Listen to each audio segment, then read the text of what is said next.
Nous sommes de retour pour la deuxième partie de notre émission. Mes trois invités sont restés avec moi. Roka Landung, il est journaliste. Salomon Kotro, ancien député centrafricain, et maître Brice Nzamba, avocat au barreau de Paris. Merci à vous trois. Elle veut mettre fin à l'impunité, la Cour pénale spéciale en Centrafrique. Mais quel est son mandat et quel crime relève de sa compétence? Analyse et décryptage dans ce sujet de la rédaction signée Idelette Mirabel Bissou. Depuis 2013, en République centrafricaine, des milliers de crimes sont recensés. Les auteurs, selon un rapport de l'Organisation des Nations Unies, appartiennent à tous les camps. Ils sont policiers, militaires ou appartiennent aux groupes politico-militaires liés aux ex-présidents François Bozizé ou à celui de Michel Diotodia. Ces conflits qui fragilisent le pays durent depuis 13 ans, à dire que la chronique des violences en République centrafricaine donne le tournis. Ces années de violence ont un dénominateur commun, l'immunité qui protège les auteurs de ces crimes. Le débat posé dans ce contexte est de pouvoir réussir à juger tous les visages qui se cachent derrière ces exactions en Centrafrique. Face à ces handicaps politico-sécuritaires, une cour spéciale a été créée pour juger les auteurs des crimes. Sa principale mission consistera à enquêter sur les exactions qui ont eu lieu lors de la crise qui a commencé en 2013 et qui a fait plusieurs milliers de morts parmi les civils. Après le forum de Bangui et le forum de Nairobi, qui a prôné l'amnistie en faveur des criminels, y compris l'ancien président François Bozizé et l'autre, il y a même l'Union africaine qui a prôné aussi l'amnistie. Aujourd'hui, cette amnistie-là va à l'encontre même d'abord de la recommandation du Forum national de Bangui contre la volonté populaire des Centrafricains et contre le processus enclenché par la CPI qui a amorcé des enquêtes et ensuite la mise en place même de la Cour pénale spéciale qui évolue positivement. Le récit dramatique des violences et crimes en Centrafrique est découpé chronologiquement en partant de la chute d'Ange Félix Patassé en 2003, puis jusqu'en 2008 avec la période de contestation violente du pouvoir de François Bozizé, la faillite du processus de paix qui s'en est suivi, ponctuée par la prise de pouvoir par les rebelles de la Séléka en 2013 et les ripostes des anti-Balaka. Selon un rapport de l'Organisation des Nations Unies de 386 pages, résultat d'une enquête menée entre le 11 mai 2016 et le 31 mars 2017, ces crimes et ces violences sont la plupart du temps imputés à la pauvreté, aux tensions ethniques, à une instabilité politique ainsi qu'à la corruption. Jusqu'ici, nous n'avons pas eu peur de le dire, il y a une justice à géométrie variable. C'est-à-dire que François Bozizé, qui est celui qui a été chassé du pouvoir injustement par une rébellion qu'on connaît. On connaît cette rébellion, notamment à la tête se trouvait Michel Diotodia, qui n'est pas inquiété, qui vit en exil au Bénin aujourd'hui. Il y a Noureddine Adam, c'est vrai, contre lui il y a des sanctions onusiennes, mais qui circulent au au-dessus de tout le monde. La crise politique et socio-sécuritaire qui a marqué la République centrafricaine ces dernières années est une crise émaillée de violences sur fond de faillite de l'État, d'économie, de la débrouille et de profonds clivages entre groupes socio-ethniques. Les handicaps politico-sécuritaires qui vont d'un gouvernement en autre en Centrafrique sont notamment liés aux poches de résistance observées dans le pays et au retard observé dans le jugement des auteurs présumés de crimes de guerre et de crimes contre l'humanité. Aujourd'hui, le pays est globalement divisé en deux, le sud et l'ouest aux mains des anti-Balaka, tandis que la Séléka contrôle la plupart des régions de l'est et du nord du pays. Salomon Kotro, parlons d'abord de la compétence de la Cour spéciale qui vient d'être installée dans votre pays. L'article 3 de la section 2, évoquant justement, parlant des crimes qui relèvent de sa compétence, dit ceci, je cite, « La Cour spéciale est compétente pour enquêter, instruire et juger les violations graves des droits humains et les violations graves du droit international humanitaire commis sur le territoire de la République centrafricaine depuis le 1er janvier 2003, tel que défini par le Code pénal centrafricain et en vertu des obligations internationales contractées par la République centrafricaine en matière de droits internationaux, notamment le crime de génocide, les crimes contre l'humanité et les crimes de guerre, objet des enquêtes de la Cour. C'est pas clair, ça? Non, mais je pense qu'il y a toute une litanie toute une litanie de... Si je suis procureur, on me donne ça, je ne sais pas. Toute une litanie des exactions qui ont été commises en Centrafrique. Oui. Et, quand est-ce qu'une infraction est grave? Quand est-ce que, comment dire, on dit une violation est grave? Une violation est grave, c'est lorsque une violation est décrite et détaillée par la loi, et les crimes de masse, les crimes, les génocides. Et c'est le cas, justement, de la République centrafricaine.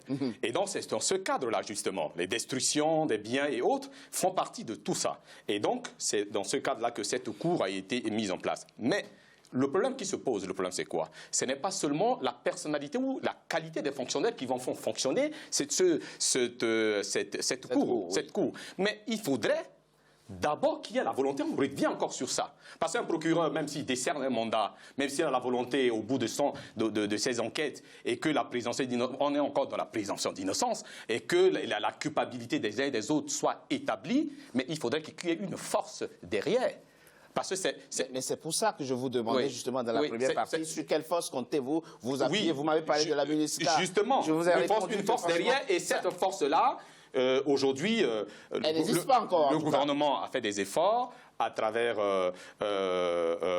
l'appui de la communauté internationale. Ils sont en train de former 250 gendarmes et 250 policiers qui seront les forces de défense. Ils auront appuyé aussi la force des Nations Unies pour traquer tout ça. Et donc, tous ces litanies, tout ce qui a été détruit, a été décrite, dans la loi qui a été votée et promulguée au nom du peuple centrafricain. Tous ça là qui seront reconnus, concernés par ces crimes, ils seront tous traqués pendant les 5 ans du mandat de cette cour. Roch Alandou, et à quel besoin répond la désignation du procureur congolais? Là, comme on le disait tout à l'heure, on doit revenir encore à la première partie. Un intérieur dit c'est pas souci de neutralité. Voilà, pas souci de neutralité. C'est un argument valable à vos yeux. Il n'est pas connu par les Centrafricains, donc il se dit, il n'y a pas de parti pris dans ces jugements qui vont. De toute façon, il va y avoir des enquêtes et des instructions. La cour spéciale doit fonctionner en 2 phases. Cette phase d'enquête et d'instruction. Ensuite, il va y avoir une phase pour revenir aussi par rapport aux forces nécessaires pour traquer les auteurs de crimes. On a en place aujourd'hui une unité spéciale des officiers de la police judiciaire, l'OPJ, qui est aujourd'hui qui est déjà mise. Avec quel effectif?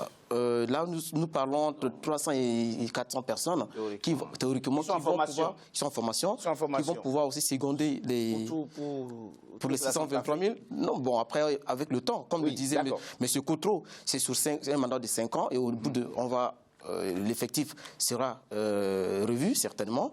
Et pour parler aussi d'autres phases, donc les victimes, Maître Zamba l'a signalé aussi, et je pense qu'on va aborder le cas des victimes. Mais par contre, il faut aussi dire que les exactions n'ont pas seulement été commises sur le territoire centrafricain uniquement.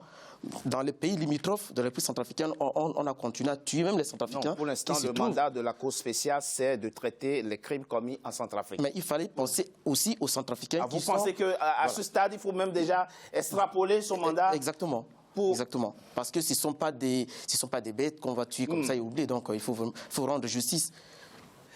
Maître Nzamba, Bertin Béa, qui est donc le secrétaire général de KNK, donc un parti centrafricain, dit quelque chose qui n'est pas vide de sens. Il dit on ne peut pas demander à des magistrats étrangers de venir juger des criminels centrafricains pour des crimes commis en Centrafrique sur la base du droit centrafricain. Que ces magistrats étrangers, il y en a qui sont burkinabés, français, congolais, ne connaissent pas forcément la jurisprudence et le droit centrafricain. C'est pas complètement dénué de sens son argumentaire. Oui, mais c'est pas complètement aussi plein de sens. Voilà, c'est-à-dire qu'il faut garder l'équilibre. Je pense que ce qu'il dit est en partie vrai, mais ça c'est dans le cadre où on fonctionne dans une justice ordinaire. Seulement là, on est dans le cadre d'une cour dite spéciale. Voilà. Oui. Donc la cour étant spéciale, donc cette cour fonctionne sur la base des recommandations. Donc d'abord, il y a eu un forum qui a appelé à la formation de cette cour, et il y a un ordonnancement juridique qui va venir s'ajouter de façon spéciale sur l'ordonnancement habituel juridique de l'État centrafricain. Et c'est ça loi qui autorise donc juridiquement sa légitimité, puisque c'est une cour spéciale, c'est pas une cour ordinaire.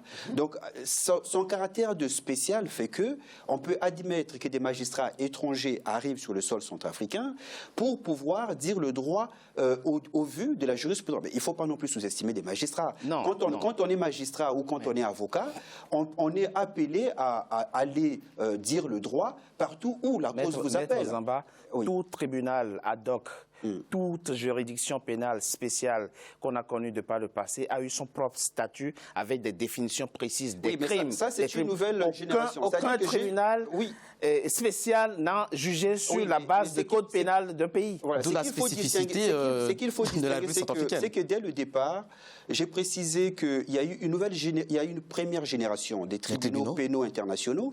Là, on assiste à une deuxième génération. La première génération, c'était des tribunaux pénaux internationaux déterritorialisés. Aujourd'hui, on est en train d'expérimenter des cours pénales spéciales qui sont territorialisées. Mais donc, la spécificité, c'est le caractère mixte de leur composition pour assurer l'impartialité. Donc, pour tenir compte de ces caractères mixtes, il faut donc tenir compte du caractère spécial. C'est la spécialisation de cette cour qui explique sa mixité et qui explique que ça joigne à cette cour et à l'ordonnancement juridique. Maître Zamba, excusez-moi de revenir quand même sur un point. Encore une fois, les juridictions spéciales qu'on a connues jusque-là ont été instituées par le Conseil de sécurité, avec un mandat précis, un statut précis. Mais là, nous avons une cour nationale, qu'elle soit spéciale ou pas, elle est centrafricaine. Qu'est-ce qui est mis en cause ici? Est-ce que c'est l'impartialité, la compétence des magistrats centrafricains? Mais il faut partir d'un point, c'est qu'aujourd'hui, l'État centrafricain n'existe quasiment plus. Effectivement. Voilà, il n'y a plus de police judiciaire digne de ces noms, il n'y a plus de justice digne de ces noms. Et on a vu qu'aujourd'hui, cette Cour répond à une demande. Cette demande, c'est laquelle? C'est la fin de l'impunité. Or, aujourd'hui, l'État centrafricain tel qu'il existe et tel qu'il fonctionne n'est pas en mesure d'assurer une justice impartiale. Raison pour laquelle on fait appel à cette... Comment le sait-on a priori? Là, ça nous renvoie peut-être au discours d'un chef d'État connu qui parle de désert de compétences parlant de son pays. Vous pensez que dans votre pays, la Centrafrique est devenue aujourd'hui un désert de compétences au point qu'il faille venir des magistrats étrangers? C'est un point sur lequel, effectivement, il ne faut pas... Très rapidement. Oui, il faut clarifier. Nous avons des magistrats nationaux qui sont compétents. Par contre, la manière de rendre justice, souvent, n'est pas ce que les victimes s'y attendent. Donc, cette partialité, la partialité, c'est la compétence des magistrats centrafricains qui est mise en cause ici. Ce ne sont pas leurs compétences qui sont mises en cause. C'est la partialité. C'est la partialité. C'est ça qui est mis en cause aujourd'hui. Pour abonder dans le même sens que Roca. Vous n'avez aucune gêne de dire ça aux magistrats? Les magistrats centrafricains sont littéralement compétents. Ben vous êtes qui ne peuvent pas travailler de façon impartiale. Le problème, c'est de parler de l'impartialité et de l'impunité qui a toujours fait le lit à tout ce que le pays a connu depuis toujours. Vous voyez en Centrafrique, le problème, c'est quoi? Il suffit de prendre des armes, aller tuer. C'est devenu comme du jeu. Attendez, jouer avec l'État. Vous avez été rapporteur général de la commission des lois quand vous étiez député. Vous savez que dans votre pays, la Centrafrique, comme dans tous les pays, les magistrats prêtent serment. Effectivement, nul ne met en doute. Vous remettez ici en cause et en doute. Nul ne met en doute la compétence des magistrats centrafricains. Comme le serment de travailler de façon impartiale. Ils ont prêté serment au nom du peuple centrafricain de rendre la justice de façon impartiale. Oui, tout à fait, de rendre la justice. Il faut dire pourquoi les procureurs n'ont pas fait le travail. La Cour spéciale, c'est le mot spécial qui fait la différence entre les tribunaux ordinaires. Pour qu'il y ait vraiment l'impartialité dans le jugement de la prise de décision, la communauté internationale avec la volonté du peuple centrafricain, à travers le forum qui avait une suprématie. Ils n'avaient pas mandat, ils n'ont pas de mandat. Non, mais bien entendu. Politique, mais avec la volonté. C'est toujours politique. Oui. Et donc, c'est pour ça que cette cour a été mise en place pour qu'au moins le mot spécial puisse aller de l'avant et trancher avec l'impartialité. Mais là, il faut signaler qu'il y a au moins 13 magistrats centrafricains. Ils ont déjà prêté serment, d'ailleurs. Qui ont prêté serment, qui feront partie intégrante de cette Il y a eu 13 magistrats. Donc, on va dire moitié-moitié. 11 étrangers, 11 internationaux et puis 11 nationaux. Être un magistrat étranger est gage d'impartialité? Par rapport... Non, a priori. Ah, pourquoi? A priori. Ah bon, pourquoi? Mais parce qu'on ne connaît pas le pays, c'est-à-dire qu'on n'a pas d'attache dans le pays, et qu'a priori, on peut penser que celui qui vient d'ailleurs a une vision objective. Voilà, c'est ça. Maintenant, je dis bien a priori. Alors, a posteriori, il peut arriver que... Moi, j'insiste parce qu'il y a certains débats qu'il faut mener avec l'Arte, qui sont des débats intellectuels. On est en train de reprocher aux juges de la CPI, qui sont pour la plupart des Européens, de juger des Africains dont ils ne savent pratiquement grand-chose. Il y en a qui ne sont jamais venus en Afrique, qui ne connaissent pas l'Afrique. On leur fait ce reproche.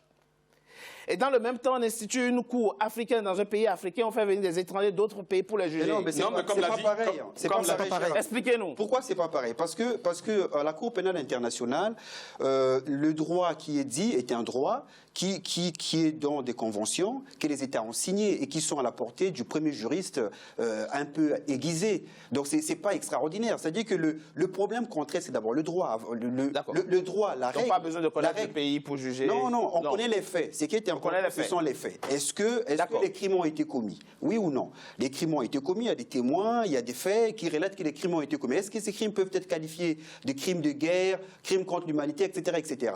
On qualifie, on discute, c'est du droit, c'est du droit. Donc, il n'est pas nécessaire pour un juriste d'être sur le théâtre des opérations d'un crime pour pouvoir dire le droit, dès lors qu'il a les faits, et que ces faits sont le plus objectifs possible. Donc c'est ça. Ça, c'est pour la Cour pénale internationale.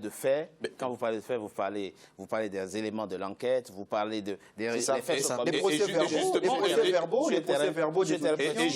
et justement, mais Richard, il faut savoir que c'est la violence qui crée le droit. Et donc, vu le nombre de violences, le nombre de tout ce qui est fait en Centrafrique, forcément, il y aura du droit qui seront généré. Il y aura un droit qui va être... Est-ce que la Cour pénale spéciale qui est installée dans votre pays va impacter positivement le cycle de la violence en Centrafrique? On en parle dans la troisième partie de notre émission après une courte pause. À tout de suite.